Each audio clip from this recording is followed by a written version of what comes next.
gerúndio em português significa estou chegando é porque não saiu. Hein? Não é verdade? O gerúndio brasileiro é terrível. Hein, Brito? Está aberta a sessão. Ministro Eros Grau. Ação direta de constitucionalidade 2349, requerente Confederação Brasileira de Trabalhadores dos Policiais Civis, Cobrapol. E requerido da Assembleia Legislativa. Espírito Santo. Senhor presidente, a Cobrapol ajuizou ação direta com pedido de cautelar, na qual pretende que seja declarada a inconstitucionalidade do artigo 229 da Constituição do Estado do Espírito Santo, com a redação que lhe foi dada pela emenda constitucional número 25. Eu vou ler apenas o parágrafo 2º, porque foi o que remanesceu depois de algumas alterações que tornaram despicienda a análise do todo. O parágrafo 2º diz assim: fica vedada a concessão de gratuidade no transporte coletivo urbano e rodoviário intermunicipal, redução no valor de sua tarifa, fora dos casos previstos nesse artigo, e ainda a inclusão ou manutenção de subsídio de qualquer natureza para cobrir déficit de outros serviços de transporte. A requerente sustenta que o preceito impugnado consubstancia ofensa ao artigo 22, incisos 9 e 11 da Constituição, dado que compete à União legislar privativamente sobre diretrizes nacionais da política de transporte, bem como sobre transporte e trânsito. Alega que os preceitos ofendem direito adquirido da categoria dos policiais civis do Estado, que desde 1953 utilizam gratuitamente os serviços de transporte municipal e intermunicipal. Isso importaria também em redução de salários, em colisão com o disposto no artigo 5º, inciso 36 e 7º, inciso 6º da Constituição. A Assembleia Legislativa afirma ser incabível invocar-se a figura do direito adquirido contra disposição constitucional e que não há, no caso, irredutibilidade de salários, já que uma lei complementar garante vale transporte a fim de que os servidores possam deslocar-se pelo trajeto residência-trabalho, bem como indenização por eventuais gastos com transporte em virtude da execução de serviços fora do seu local de trabalho. Salienta que não houve usurpação de competência, já que o texto normativo utilizado é de interesse regional e versa sobre gratuidade no transporte público no âmbito do Espírito Santo, do Estado do Espírito Santo. Por fim, ressalva que não se figura correto compelir empresas concessionárias a arcar com os custos do transporte gratuito de policiais.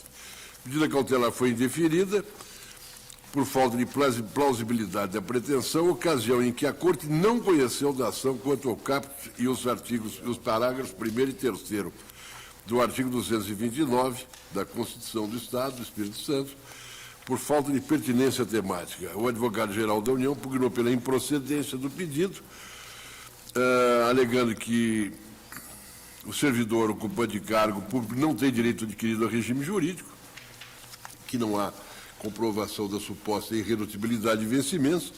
O Procurador-Geral da República opina pela improcedência do pleito, referindo-se às mesmas razões no que tange ao direito adquirido, e ainda quanto à incompetência legislativa, destacando que a competência para legislar sobre transporte urbano é em regra municipal, mas que, consoante consignado no julgamento da medida cautelar, existindo convênio entre Estado membro e município, a União poderia ser, o Estado poderia prestar aquele serviço local. É o relatório. Bom, a nossa ação está restrita, então, somente ao parágrafo 2º, né? Só o parágrafo 2º. Pode eu voto. Trata-se de ação direta na qual é questionada a constitucionalidade do preceito que veda a concessão de gratuidade e redução de tarifas no transporte coletivo urbano e rodoviário intermunicipal no âmbito do Estado do Espírito Santo. Inicialmente, a impugnação abrangia todos os termos do 229. Todavia, o exame restringe-se apenas ao parágrafo 2º, dado o não conhecimento dos demais preceitos no julgamento da medida cautelar. A Constituição de 88, no que toca à repartição de competência entre os entes federados, estabelece que compete aos municípios dispor sobre os assuntos de interesse local e aos Estados-membros em relação às matérias que não lhes forem vedadas pela Constituição, nem estiverem contidas entre as competências da União e dos municípios. Não há, no texto constitucional, previsão expressa em relação à competência para a exploração de serviços de transporte intermunicipal. A Constituição cuidou apenas de dispor sobre a competência para explorar os transportes terrestres, rodoviário, interestadual e internacional de passageiros, privativa da União, e para explorar o transporte coletivo no âmbito local do município, de acordo com o artigo 30, inciso 5º. Daí a conclusão, ante o disposto no artigo 25, parágrafo 1º, que a matéria é da competência dos Estados-membros, como ressaltado pelo ministro Jubim, relator à época do indeferimento da cautelar. Nessa ordem de ideias, se a prestação desse serviço compete ao Estado-membro, esse detém competência também para regular a prestação.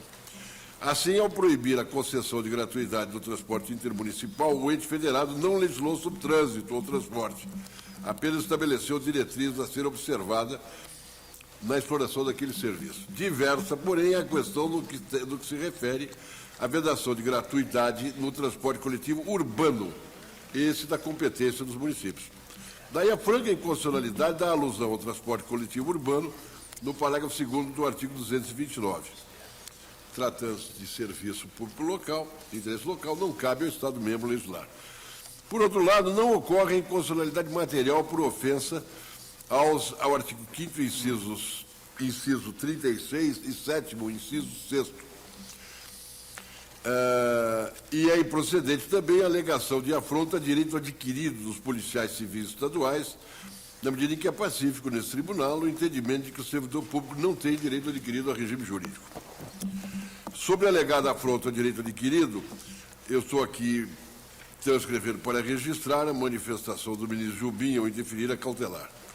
E vou concluindo dizendo, de resto, os transportes coletivos de passageiros são serviço público, área na qual o princípio da livre iniciativa não se expressa como faculdade de criar e explorar atividade econômica a título privado. A prestação desse serviço pelo setor privado dá-se em regime de concessão ou permissão, observado o disposto no artigo 175, parágrafo da Constituição. A lei estadual pode dispor sobre as condições dessa prestação, quando de serviços públicos da competência do Estado-membro se tratar. Cumpre, ademais, considerarmos o fato de que, como informou a Assembleia Legislativa, os policiais, nos termos da lei complementar, número tal, do Estado, fazem jus a vale transporte para deslocamento pelo trajeto residência e trabalho e indenização, quando arcarem com os custos de transporte em virtude da execução de serviço fora do local de trabalho. Esses argumentos são suficientes para afastar a alegada inconstitucionalidade por ofensa a direito adquirido e ao princípio da irredutibilidade. Diante o exposto, julgo parcialmente procedente o pedido para declarar a inconstitucionalidade da expressão urbano e. Coletivo urbano é. Como? Coletivo urbano é. Não, coletivo que continua, coletivo intermunicipal. Tá ok. Quer dizer, para o serviço intermunicipal, a competência é nitidamente do Alguma Estado. divergência? Muito bom voto. Enfim, tinha divergência. Enfim, Vossa Excelência concorda comigo? Eu tenho divertido. O Tribunal, tanto por do ministro unanimidade, Pérez, muito bom. julgou parcialmente procedente a ação e declarou inconstitucional da expressão urbano e, contida no parágrafo 2º do artigo 229 da Constituição Estadual do Espírito Santo, com a redação que lhe foi dada pela emenda constitucional número 25/29. O seguinte.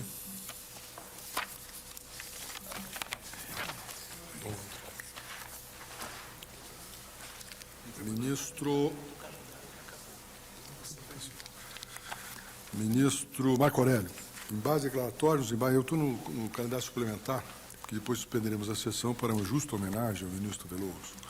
Em base declaratórios, em base de divergência, no recurso extraordinário 261.308, embargante Sindicato dos Trabalhadores Federais de Saúde e Previdência Social do Estado do Ceará, embargado Instituto Nacional do Seguro Social. Presidente, o recorrente aponta a existência de omissão e também de contradição no julgado, na medida em que o tema veiculado nos embargos de divergência diz respeito à dispensabilidade do requisito do pré-questionamento em hipótese de erro de procedimento. Assevera que as hipóteses contempladas nos paradigmas, falta de publicação de pauta, ausência de intimação do advogado quanto à reinclusão do processo em pauta, ausência de citação de litisconsorte necessário, antecipação do julgamento de agravo sem intimação do advogado e não publicação do nome do advogado na pauta, dizem respeito à mesma situação, ou seja, vício de procedimento. Ressalta que, embora hoje a jurisprudência da Casa seja pela imprescindibilidade do pré-questionamento, ainda que o caso seja de nulidade, deve-se declarar que o recurso extraordinário foi protocolado em 1996, época, e transcrevo, em que a orientação do Tribunal relativamente ao objeto dos embargos de divergência em tela era absolutamente favorável à pretensão do sindicato. O Instituto, instado a manifestar-se, apresentou impugnação de folha 650 e 656. Afirma inexistir omissão ou contradição no julgado, a ensejar o acolhimento dos declaratórios e tece considerações. É o relatório. Presidente, analiso os pressupostos de recorribilidade e digo que os embargos declaratórios alcançam um pedido de verdadeira revisão do que decidido pelo colegiado. Enfocou-se a problemática de se ter o envolvimento como pano de fundo na decisão embargada alvo dos embargos de divergência nos arestos paradigmas de vício de procedimento, tanto assim que, ao votar, divergir do relator, apontando que incumbia considerar a dispensa pela segunda turma do aresto paradigma, do pré-questionamento, quando em jogo do aresto paradigma relativo ao pré-questionamento, quando em jogo vício de procedimento. Em síntese, a maioria concluiu pela necessidade de o aresto paradigma ser específico, ou seja, versar sobre um mesmo vício na arte de proceder, o que não seria o caso. No tocante à questão concernente à jurisprudência existente em 1996, é de registrar que não leva à acolhida dos declaratórios, servindo isso sim para evidenciar a evolução na ótica inicialmente adotada. Desprovejo os declaratórios. Estou de acordo? O Tribunal da Unidade desproveu os declaratórios, os termos do voto do relator, ministro Ellen Grace. Embargos declaratórios, embargos de divergência do recurso extraordinário, embargante Serval, Serviço de Alimentação Limitada e embargado Estado do Rio Grande do Sul. Presidente, é a seguinte a ementa do acórdão embargado. Embargos de declaração e embargos de divergência. Preparo, Lei 8.950/94, artigo 335, parágrafo 3º do Regimento Interno. Ausência de omissão a suprir. O acórdão embargado apoiou-se em precedentes deste plenário para não conhecer dos embargos de divergência ante a sua deserção. A regra do artigo 335, parágrafo 3º, e, por consequência, as resoluções que regulamentavam sua aplicação foram derrogadas pela Lei 8.950/94. Tal mudança no CPC aplica-se de imediato no processamento dos embargos de divergência, independentemente da edição de uma nova resolução desta Corte. Embargos de declaração rejeitados, fecha aspas. Sustenta a embargante em síntese que a informação prestada pela Secretaria é incorreta, pois no ano de 95 ainda não estava em discussão nesta Corte a revogação do artigo 335, parágrafo 3º do Regimento Interno, pela Lei 8.950. Alega que esse debate só surgiu na Casa no ano de 99, quando o ministro Marco Aurélio passou a monocraticamente negar seguimento a embargos de divergência na mesma situação dos seus. É este o relatório. Voto. Presidente, os argumentos aduzidos nos embargos de declaração anteriores foram totalmente respondidos no julgamento que se deu em 31 de março deste ano. Na ocasião, conforme expliquei no meu voto, não ficou caracterizada a criação de obstáculo judicial capaz de impedir a apresentação do recurso segundo os ditames legais. Cumpre ressaltar que os embargos de declaração não constituem meio processual cabível para a reforma do julgado, não sendo possível atribuir-lhes efeitos infringentes, salvo em situações excepcionais que não são vislumbradas no presente caso. É irrelevante, ademais, o momento em que ocorreu a primeira manifestação desta Corte acerca da revogação do artigo 335, parágrafo 3º do Regimento Interno. Isto porque, como disse eu no meu voto, na questão de ordem trazida a este plenário, as normas processuais têm aplicabilidade imediata. Diante do exposto, rejeito os presentes embargos. Estou de acordo? O Tribunal da Unidade rejeitou os embargos, os termos do voto do relator. Ministro Pertence, tem um agravo regimental na extradição 966, agravante John Edward Allitt, agravado do governo dos Estados Unidos. Senhor presidente, este é o teor da decisão pela qual indeferi o pedido de liberdade provisória mediante fiança. trata-se de pedido de arbitramento de fiança, para o fim de que o extraditando aguarde em liberdade o julgamento da extradição. Pugna-se pela alteração do entendimento firmado pelo STF desde o julgamento da extradição 785, pleno, 29/6/2000, NERI. Assim emendado, extradição, prisão preventiva, artigo 5º, 66 da Constituição, liberdade provisória, mediante fiança, inadmissibilidade, constitucionalidade do artigo 84, parágrafo único da Lei 6.815. O pedido extradicional não terá andamento sem que o extraditando esteja preso à disposição do Supremo Tribunal. Precedentes. Alega-se que, com a Constituição Federal de 88, para ser possível a concessão de fiança, basta que esta, a exemplo da Lei 6.815, artigo 8º, parágrafo único, não seja vedada pela legislação ordinária, especialmente porque o artigo 323 do Código de Processo Penal não incluiu o processo tradicional, que é de natureza instrutória, dentre os casos de inafiançabilidade. E depois de ressaltar a conveniência da referida interpretação, complementa. Ademais, se o processo tradicional é, antes de tudo, uma questão de reciprocidade entre as nações, que deriva não só do comando das leis internas, mas principalmente dos tratados internacionais, seria o caso de se exigir, para a vedação da fiança, que tal houvesse sido previamente estabelecido entre as duas nações, não sendo a hipótese no tratado firmado entre o Brasil e os Estados Unidos da América, mesmo porque, na época da assinatura deste, vigia a norma anterior à Lei 6.815, que poderia permitir a liberdade do extraditando.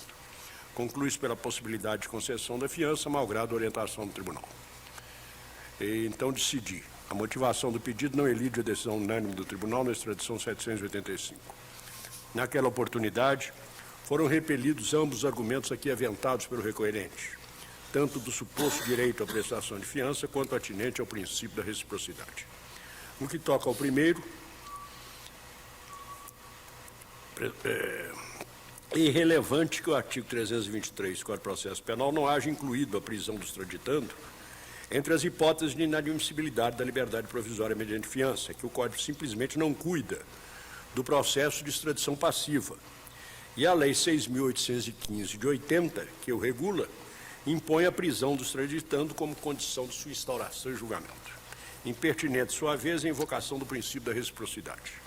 De logo, porque a prisão do extraditando é matéria de direito interno, onde a exigência de sua manutenção não é afetada pelo diverso tratamento que lhes dê o ordenamento doméstico do Estado requerente. De outro lado, ainda quando se pudesse abstrair da vedação da lei extradicional brasileira e equiparar, para o fim pretendido, a prisão compulsória do extraditando à prisão cautelar do processo penal condenatório, seria de exigir-se que, quanto à primeira, a prisão do extraditando, fosse admissível a fiança na lei processual comum, como dispõe, por exemplo, o direito mexicano invocado no precedente.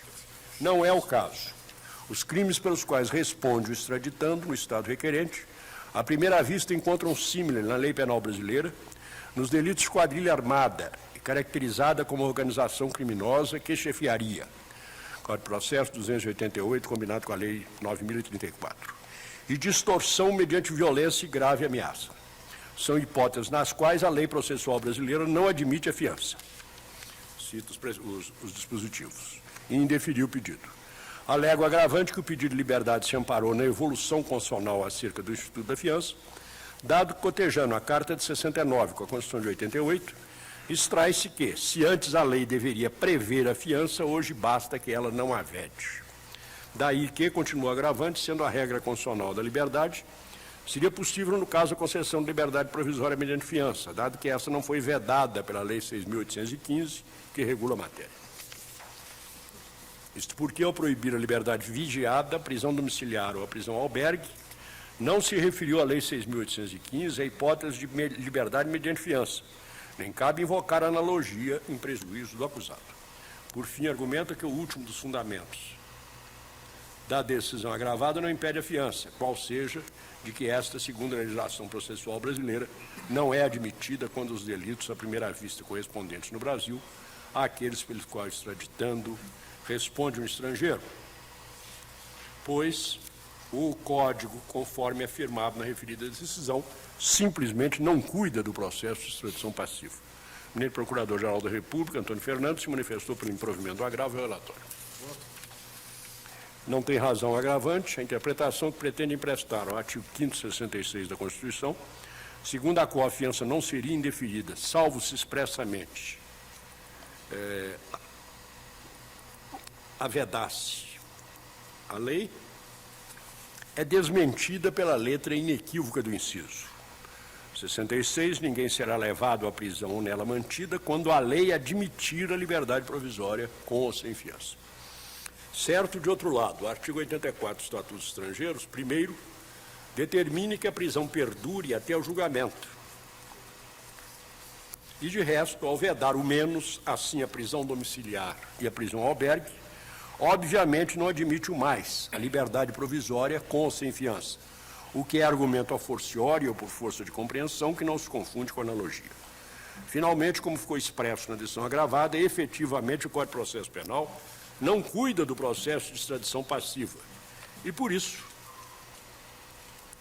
a alusão que fiz ao artigo 323.5 se deu argumentando nego o provimento ao agravo regimental. Agravo regimental. Eu indeferi o pedido como relator. E ele está preso há quanto tempo, ministro? Isso não tem os elementos, mas eu posso lhe informar que o processo está aparelhado para julgamento. Para julgamento, né? Já liberado para a pauta, né? O Tribunal, Presidente, negou o provimento aos avanços. acompanhe o relator, tendo em conta esse dado informado por Sua Excelência, de que o processo está liberado para julgamento e que, portanto, virá à bancada para apreciação do pedido formulado pelo governo requerente. O Tribunal, por unanimidade, negou o provimento aos embargos no termo do voto do relator. Ministro Veloso. Agravo regimental. Agravo regimental. Ministro Veloso, embargos de relatório da extradição 947, embargante do governo do Paraguai, embargado do governo do Paraguai, embargante Idelino Ramon Silveira. Senhor presidente, trata-se de embargo de declaração oposta por Idelino Ramon Silveira ou Idelino Ramon ao acordo que deferiu o pedido de sua extradição. O acordo porta a seguinte emenda. Transcrevo, senhor presidente, para documentar. Sustenta o embargante que o acordo seria omisso, porquanto não se pronunciara sobre a alegação de tratar a espécie de perseguição política. Por isso, pede o acolhimento dos presentes embargos de declaração para, reformando o acordo, e definir o pedido de extradição. É o relatório. Senhor presidente, os presentes embargos constituem, na verdade, abuso do direito de recorrer. Com efeito, sustenta o embargante que o acordo seria omisso, porquanto não se pronunciara sobre a alegação de tratar a espécie de perseguição política. O voto em que se basa o acordo rejeita expressamente a alegação de que seria político delito. É ler. Então, transcrevo.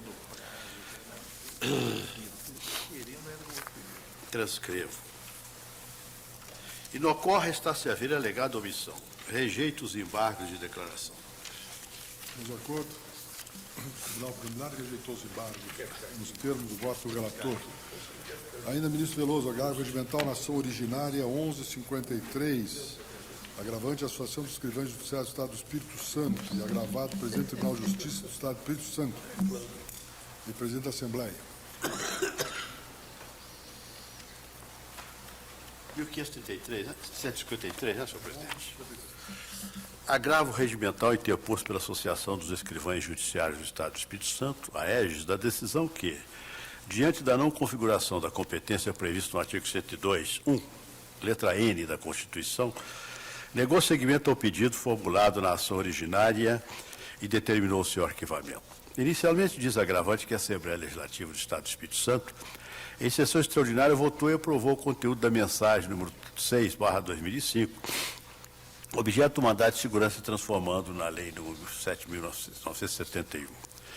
Sustenta mais que a configuração da competência originária do Supremo Tribunal, porquanto que define a competência prevista no artigo 102.1, letra N da Constituição Federal, o fato de mais da metade dos membros do Tribunal de Origem estarem impedidos ou serem direto ou indiretamente interessados no resultado da causa.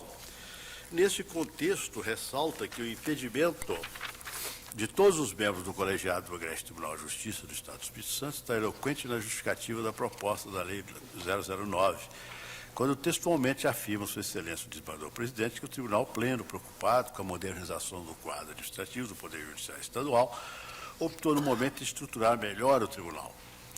Ao final, requer agravante de reconsideração, etc. As folhas, agravante com fundamento no artigo 1º da Resolução tal e Constituição Federal, requer preferência na tramitação do feito, é o relatório.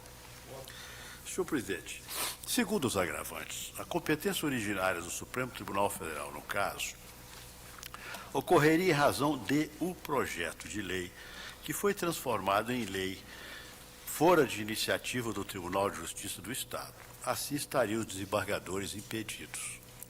A decisão agravada ora sob exame negou seguimento ao pedido, resumida a referida decisão na seguinte emenda. Então, é aquela emenda tradicional.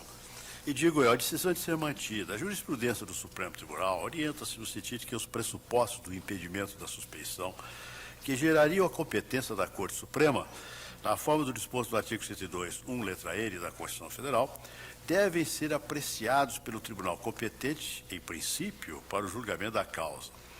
Na AO 176, decidiu o Supremo Tribunal Federal. Então, transcrevo a emenda, senhor presidente, transcrevo até o voto que na oportunidade proferi, e digo, no mandato de segurança 21.832, não foi outro decidido pelo Supremo Tribunal Federal. No mesmo sentido, então cito aqui, quase todos os eminentes colegas foram relatores. Essa jurisprudência acabou cristalizada na súmula 623, ao estabelecer que não gera por si só a competência originária do Supremo Tribunal para conhecer do mandado de segurança com base no artigo 102, letra N da Constituição, dirigir-se o pedido contra a deliberação administrativa do Tribunal de Origem, da qual haja participado a maioria ou totalidade de seus membros. Apenas num ponto o agravo merece provimento. A decisão agravada determinou o arquivamento dos autos na forma da jurisprudência do Supremo Tribunal Federal. Com a finalidade, essa jurisprudência foi firmada com a finalidade de impedir que a Corte Suprema acabe como órgão consultivo em questões de competência. Então, impetraria aqui e o Supremo Tribunal definiria. Mas, no caso, essa jurisprudência não teria aplicação.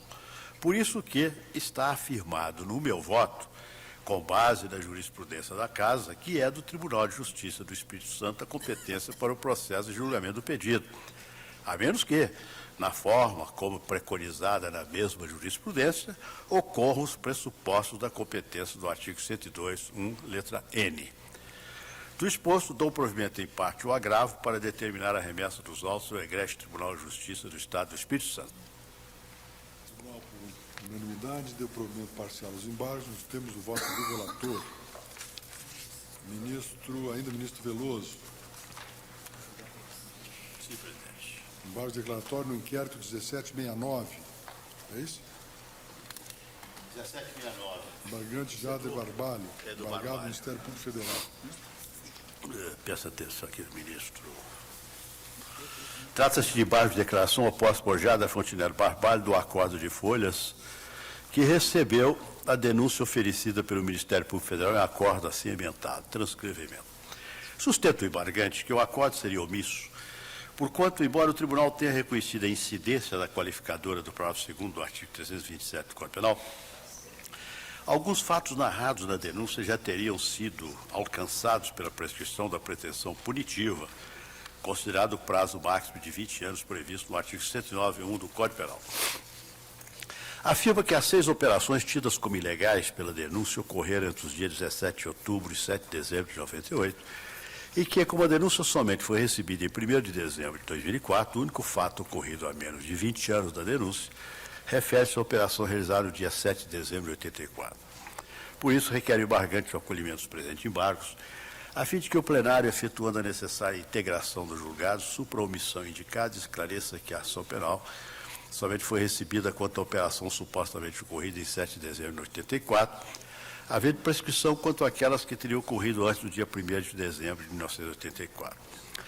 Dei vista dos autos ao Ministério Público Federal, tendo em vista que se requer prescrição, tendo o Ministério Público Federal se manifestado pelo acolhimento dos embargos declaratórios ao relatório.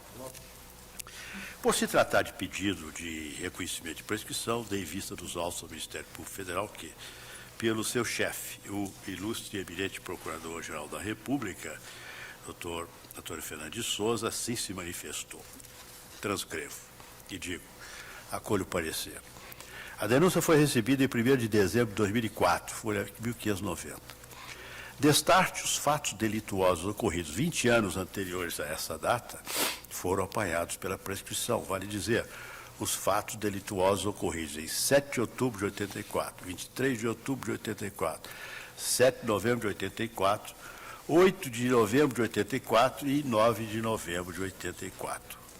Prossegue a ação penal relativamente aos fatos ocorridos em 7 de dezembro de 1984. Nestes termos, recebo os embargos. A Secretaria deverá autuar o feito como ação penal. Publicado o acordo destes embargos, venho-me os autos conclusos a fim de ser determinada a citação e o interrogatório do denunciado. É o voto.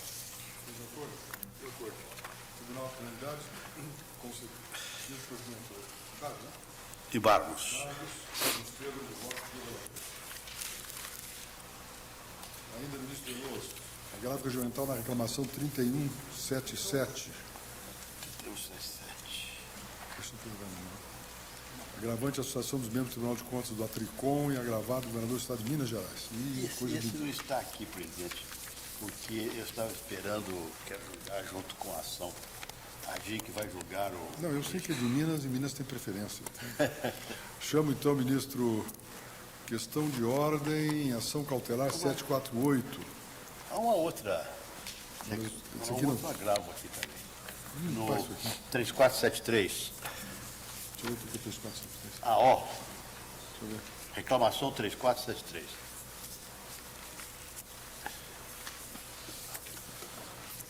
Reclamação 3473, agravo regimental, agravante sindicatos trabalhadores do Poder Judiciário do Ministério Público da União do Distrito Federal, Sindjus, agravada a União.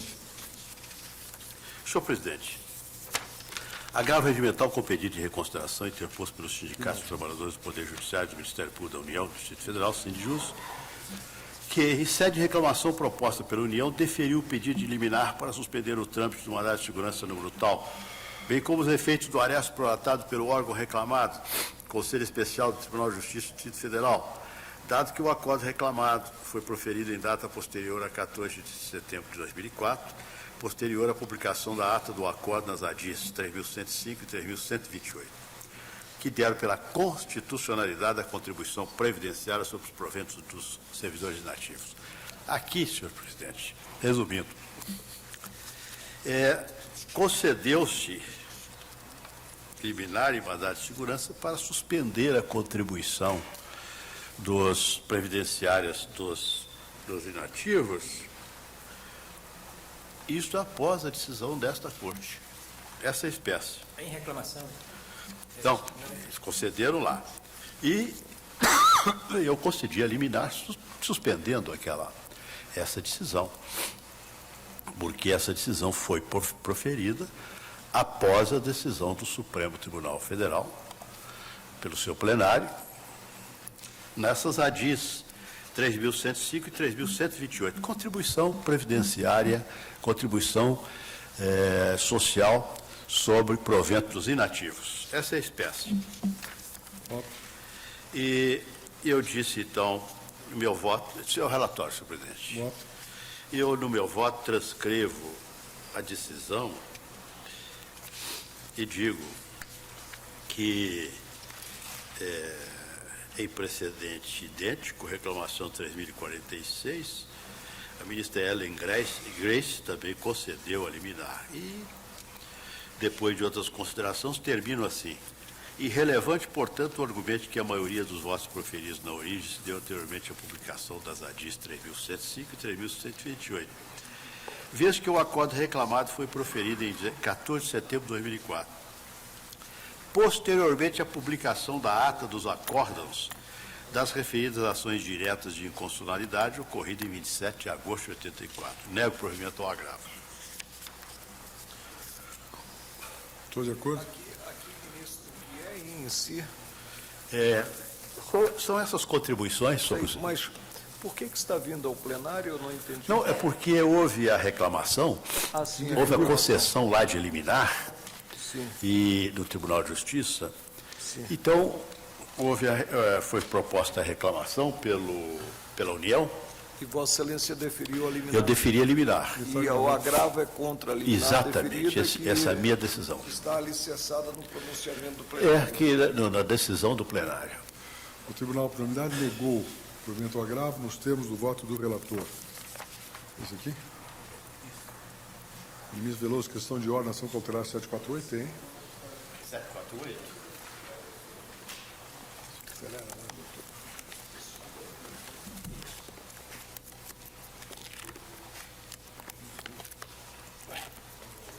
Está aqui, presidente. Pois não.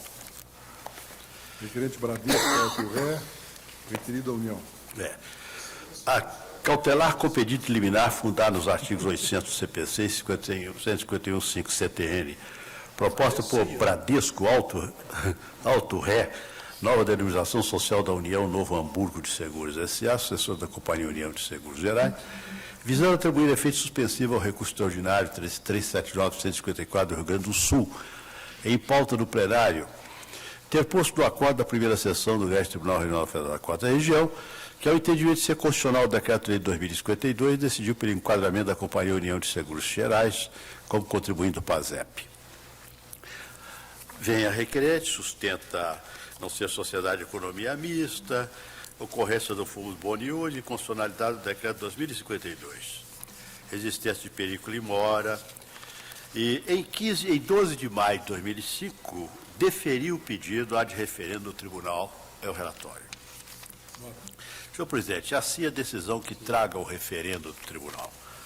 O RE 379.154 do Rio Grande do Sul, de que sou relator, está incluído na pauta do plenário desde 11 de 11 de 2004. Tenho como corrente no caso Fumus Boniúdi, presente o decidido pelo Supremo Tribunal, no RE 148.754, Rio de Janeiro, do qual fui relator originário, relator para o acordo do ministro Francisco Rezec. No julgamento da ACIOS 580 milhares, relator o ministro Maurício Correia, o Supremo Tribunal reiterou o entendimento. Do exposto define a cautelar. Então digo eu. Frise-se ainda que a cautelar, em tal caso, constitui mero incidente processual, etc. A decisão ajusta a jurisprudência da Casa, motivo por que propõe seja referendada. Oportunamente proceda a Secretaria juntada deste acordo. Como voto? Está de acordo? O Tribunal, por unanimidade, referendou a decisão nos termos do voto do relator. Isso aqui chama? Ministro pertence. Em base declaratória, no agravo regimental, na ação rescisória 1761, embargante Jaira Reis Satanás dos Santos, embargante Caixa Econômica Federal. Embargo de declaração após o acordo no plenário que tem a seguinte emenda. 1. Ação rescisória e inadmissibilidade. Não cabe a ação rescisória com base em violação litoral de disposição de lei, quando a decisão rescindenda está fundada em precedente do plenário do tribunal. Precedente, AR na ação rescisória 1756, Marco Aurélio. Agravo regimental. Alega embargante que o julgado padece de contradições.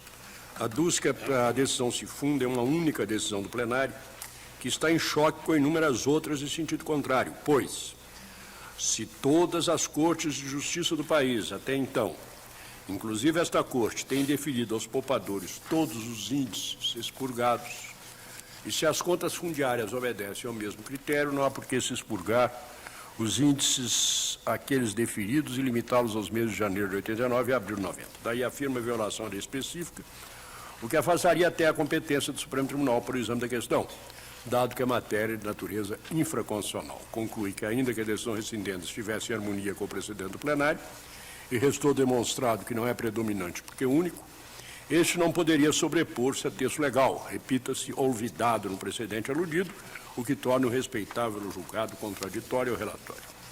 Não tem razão embargante, o acordo embargado não contém omissão, contradição ou obscuridade. Pretende, na verdade, a reforma da decisão. De qualquer sorte, a decisão plenária invocada, RE 226-855, Moreira Alves, pôs termo às vacilações antes existentes acerca do cabimento do recurso extraordinário em casos similares, FGTS, e tornou-se, como é notório, o leading case de milhares de decisões posteriores e uníssonas de todos os juízes e de ambas as turmas do Supremo Tribunal. Ausentes as hipóteses previstas no artigo 535, rejeita os embargos. Pois de acordo. O Tribunal de Unidade rejeitou os embargos. Ainda, ministro, pertence. Agravo regimental na petição 3424, agravante Alves de Oliveira Filho, agravado Corte Superior do Tribunal de Justiça do Estado de Minas Gerais. Teor da decisão pela qual neguei seguimento ao pedido, trata-se de petição para sustar a medida cautelar ratificada pela Corte Superior do Tribunal de Justiça de Minas, nos autos da ADIM número tal. Pretende-se, através dessa petição, suspender os efeitos da representação de inconstitucionalidade requerida no Tribunal de Justiça. Entretanto, não há referência nos autos de qualquer recurso ou ação originária no Supremo Tribunal. Não é a petição um meio jurídico hábil, a pretensão incabível, nego seguimento ao pedido. Em agravo regimental, alega-se o cabimento da petição ao Supremo Tribunal para cassar medida liminar concedida em ação direta de inconstitucionalidade estadual e relatório. O plenário do Supremo Tribunal, no julgamento da PET 1543, agravo regimental Marco Aurélio, enfrentou questão semelhante e decidiu pela inviabilidade da pretensão. Eis a emenda, controle concentrado, liminar, suspensão e improbidade. A Lei 8437/92, viabilizadora da suspensão de cautelar contra ato do poder público, não tem aplicação no processo objetivo, mediante o qual se chega ao controle concentrado de constitucionalidade. Não há o que acrescentar ao raciocínio desenvolvido na decisão agravada. Incabível a petição para cassar medida cautelar concedida em controle objetivo de constitucionalidade que tramita no Tribunal de Justiça. Nego provimento. Pois de acordo, o Tribunal Preliminar negou provimento ao agravo. Nos termos do voto do relator, ainda pertence ao agravo regimental mandado de segurança 24354, agravante Petróleo Brasileiro VCA Petrobras e outro, e agravado relator da representação tal do Tribunal de Contas da União. Decisão. Este é o teor da decisão agravada.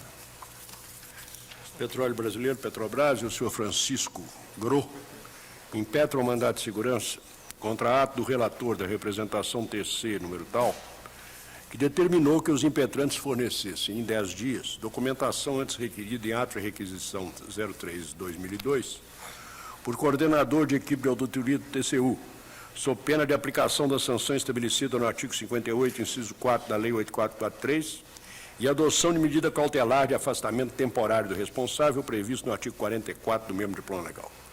A liminar pleiteada foi deferida e o pedido de intervenção da União no processo como assistente foi negado. Solicitadas as informações, a autoridade coatora pugnou, em suma, pela suspensão da medida liminar concedida, ante a ausência de seus requisitos, pela extinção do processo sem julgamento de mérito, por inexistir direito líquido certo. O Ministério Público, Cláudio Fonteles, opinou. O presente mandato de segurança perdeu objeto. Surgiram os impetrantes com despacho proferido nos autos da representação TC número tal, objetivando em síntese a suspensão da decisão que os obrigou a apresentar os documentos elencados no ato de requisição. Todavia, em consulta processual realizada junto ao site do Tribunal de Contas da União, documento em anexo, constatou-se que a representação encontra-se encerrada desde 3/11/2003. Com efeito, depende que o impetrante não mais possui interesse processual no julgamento do feito. Com o encerramento do processo supracitado, o provimento jurisdicional pleiteado não mais se mostra útil à consecução dos objetivos por eles perseguidos. Extinção é pela extinção sem julgamento de mérito. Em face dessa notícia, determinei a manifestação dos impetrantes, que em resposta aduziram, como se colhe agora da certidão número tal, assinada pelo informadíssimo ministro Valmir Cantelo, digníssimo presidente do TCU. Certidão nada melhor do que informadíssimo. Informadíssimo. O processo do qual se origina o ato atacado com mais profundo respeito estaria sendo considerado encerrado por força do artigo 32.1 da Resolução 136 daquela Corte de Contas, que dispõe: o processo será encerrado no sistema informatizado de controle de processo quando for apensado outro processo. Porque foi ele apensado ao processo TC número tal, que naquela mesma Corte de Contas cuida do acompanhamento do mandato de segurança aqui enfocado. Neste passo, os impetrantes se manifestam no sentido de que, caso essa egrégia Suprema Corte entenda que o encerramento do sistema informatizado de controle corresponde à efetiva extinção e encerramento do qual se origina o ato atacado, com projeção sobre sua pretensão punitiva, nesta hipótese, o mandato de segurança teria perdido objeto. Decido. Verifica-se na certidão informadíssima, número tal, juntada pelos impetrantes, que o processo tal da representação de equipe de auditoria em virtude de recusa de atendimento de solicitação de informações no decorrer de auditoria da Petrobras foi apensado aos autos, que cuida do acompanhamento deste mandado de segurança. Certo o encerramento de processo no sistema informatizado de controle devido ao seu apensamento e outros autos não significa de per si o prejuízo da matéria nele aventada. Contudo, em pesquisa realizada no sítio do Tribunal de Contas, na internet, observei que o processo número tal, no qual foram solicitadas as informações que, recusadas, resultaram na representação objeto desses autos, foi arquivado por meio da decisão número tal, nos seguintes termos: a Câmara, diante das razões expostas pelo relator, decide remeter cópia dessa decisão, bem como do relatório e do voto que fundamenta o presidente da Comissão Mista de Planos e Orçamentos Públicos do Congresso Nacional, informando que não foram constatadas irregularidades nas obras relativas ao programa de trabalho número tal, desenvolvimento e produção, campo petrolífero Roncador. Arquivar os presentes autos. Ora, arquivado o processo do qual se originou a representação e que foi proferida a decisão atacada desse mandado de segurança, este perdeu seu objeto. Sim, julgo prejudicado. Daí o presente agravo regimental, no qual se afirma que o ato atacado pela via mental não se confunde com qualquer questão atinente ao mérito do sobredito processo, onde restou decidido pela egrégia segunda Câmara o seu arquivamento, dada a inexistência de irregularidade nas obras. Aduz ainda a Petrobras, no RIT, alveja-se ato praticado no bojo da não efetivamente extinta e arquivada representação número tal, que se originou dentro daquele pré-falado processo, que foi formado em processo autônomo, etc. Neste plano, figura que somente efetiva extinção e encerramento da representação, que não se deu até a presente data, submetida privativamente à deliberação do egrégio plenário, poderia ensejar a perda do objeto. Ante a ausência de informações sobre o andamento do processo terceiro número tal, ao qual foi apensado o terceiro número tal, determinei a manifestação do Tribunal de Contas da União, que noticiou-se o arquivamento no serviço de acompanhamento judicial da consultoria para aguardar o desfecho da ação mandamental. Ressaltou ainda que o mérito não foi apreciado ao relatório. Os argumentos dos agravantes não infirmam os fundamentos da decisão agravada. O processo declarado extinto pelo TCU 146/2002 teve origem com as portarias de designação das equipes de auditoria, formadas com o objetivo de realizar auditorias na Petrobras, especialmente quanto aos projetos especiais, incluído o processo de aquisição das plataformas petrolíferas P51 e P52, que se destinariam respectivamente aos campos de Roncador e Marlim Sul, no estado do Rio de Janeiro. Foram requisitadas, então, informações sobre as mencionadas plataformas, projeto básico, estágio, justificativa para o tipo processo licitatório, etc. Daí a representação que deu origem ao processo 805/2002, no qual foi proferida a decisão objeto da presente impetração, que determinou a apresentação dos documentos requisitados no prazo de 10 dias, sob pena de aplicação da sanção estabelecida, do afastamento temporário do responsável. Ocorre que, conforme ressaltado na decisão agravada, o processo do qual se originou a representação citada foi arquivado, ante a ausência de irregularidade nas obras auditadas. Lê-se do despacho do secretário da primeira Secretaria de Controle Externo do TCU, nos autos do 805/2002. A instrução de folha esclarece, em atendimento do despacho do relator, a situação em que se encontram os diversos processos para os quais a Petrobras havia solicitado que o tribunal considerasse temporariamente suspensas as exigências. Verifica-se que a empresa espontaneamente atendeu às solicitações, conforme cópias dos expedientes juntados às folhas. Informa adicionalmente que outras diligências realizadas por essa unidade técnica junto à Petrobras têm sido atendidas a contento pela empresa, que não mais tem oferecido óbices à fiscalização do tribunal. Daí a determinação do ilustre relator, ministro Adilson Mota, de encaminhamento dos autos à presidência do Tribunal de Contas, com a sugestão de comunicar-se ao Supremo que a Petrobras voltou a submeter-se pacificamente à competência fiscalizadora desse tribunal. A circunstância essa contraria a tese antes sustentada pela estatal no RIT. A comunicação foi realizada pelo aviso número tal, tendo sido encaminhada também à Petrobras, quando se deu notícia do pleno atendimento de diligências do TCU, desconstituindo, portanto, fatos que anteriormente teriam ensejado a impetração deste mandado de segurança.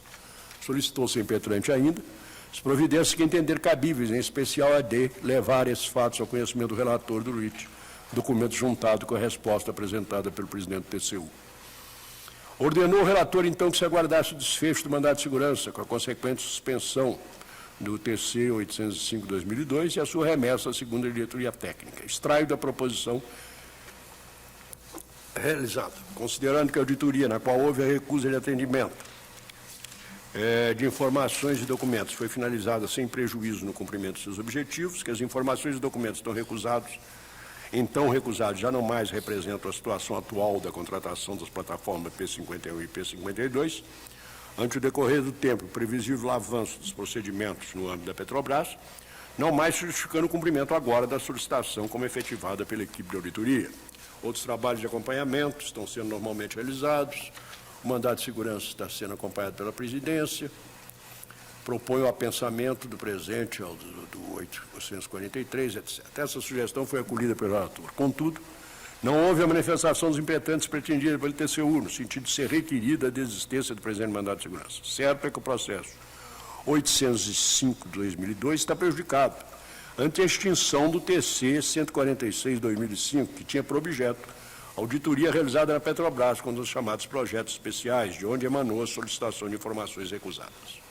Pretender a continuação do julgamento, cujos efeitos práticos seriam inexistentes, seja pela saída do senhor Francisco Gro da presidência da empresa petrolífera, seja pelo desinteresse nas informações manifestadas pelo TCU, é prestar um desserviço a um tribunal com escassez de tempo para apreciar as graves questões a ele submetidas. Nego provimento ao agravo. Todos de acordo? O Tribunal Preliminar negou o provimento ao agravo. Nos termos do voto relator, ainda pertence agravo regimental do mandado de segurança 24695, agravante Federação Nacional dos Policiais Rodoviários Federais e agravado Presidente da República. A FENAR, Nacional dos Policiais Rodoviários Federais, impede o mandado de segurança coletivo contra o senhor Presidente da República, face às leis tais. Lei inicial. Em 18 de dezembro de 2001, foi sancionada a Lei 10.331 de 2001 e regulamentou o artigo 3710 da Constituição. Esse dispositivo constitucional trata da revisão geral anual, a RGA, dos servidores públicos, pontificando que deverá ser feita sempre na mesma data, sem distinção de índices. Tal lei, 10.331, precisamente seu artigo 5º, manteve-se coerente com o texto constitucional, quando fixou para o exercício de 2002 o índice de 3,5% para todos os referidos servidores. Ocorre que em 2 de julho de 2003 foi sancionada a Lei 10.697 de 2003, que concedeu o reajuste de 1% das remunerações, juntamente com a Lei 10.698 de 2003, sancionada na mesma data, concedeu uma tal vantagem pecuniária individual, VPI, no valor de R$ 59,59,87, que juntas procederam uma RGA em índices diferenciados para os servidores dos poderes executivo, legislativo e judiciário da União e das autarquias. Evidentemente, esse procedimento feriu frontalmente a norma constitucional, pois se a revisão geral anual deve ser feita no mesmo índice, não se pode imaginar que valores fixos em reais, mesmo que adicionados de índice percentual, no caso 1%, possam espelhá-lo, já que resultarão em devidas diferenciações, pois para quem ganha pouco, o índice representado pelo valor em reais concedidos será bem maior. Alega-se a competência desta Corte, legitimidade passiva da Federação, ativa da Federação e legitimidade passiva do Presidente da República, posto que a ele compete a iniciativa de projetos de lei que se refiram a servidores públicos federais. Alega-se ainda a não incidência da súmula 339, que através da carta enviada aos servidores federais, o governo teria confessado o malabarismo à Constituição Federal para a concessão do reajuste geral como VPI, que no RMS 22.307, nos RS tais e tais, o Supremo Tribunal entendeu que foi RGA o preceito do artigo 1º da Lei 8622, que desrespeitou o artigo 37. Por fim, requer concessão de segurança para determinar a imediata extensão aos representados pelo impetrante do maior índice de reajuste concedido no RGA, ou seja, 13,23%, fazendo-se a devida compensação com o que é recebido, ou seja, compensando os que já receberam 1% e os R$ 59,87, para que se cumpra o mandamento do artigo 3710. O Consultor-Geral da União, em sua informação, levanta como preliminar a falta de legitimidade processual, inexistência de registro do Estatuto do Ministério do Trabalho e a ilegitimidade da autoridade impetrada. Quanto ao mérito, alega que a pretensão do impetrante diverge da súmula 339 e defende a legitimidade das leis 10.697 e 10.698 de 2010. Parecer do Procurador-Geral da República, professor Cláudio Fonteles, e pelo não conhecimento do mandado de segurança, sobre argumentos assim sintetizados.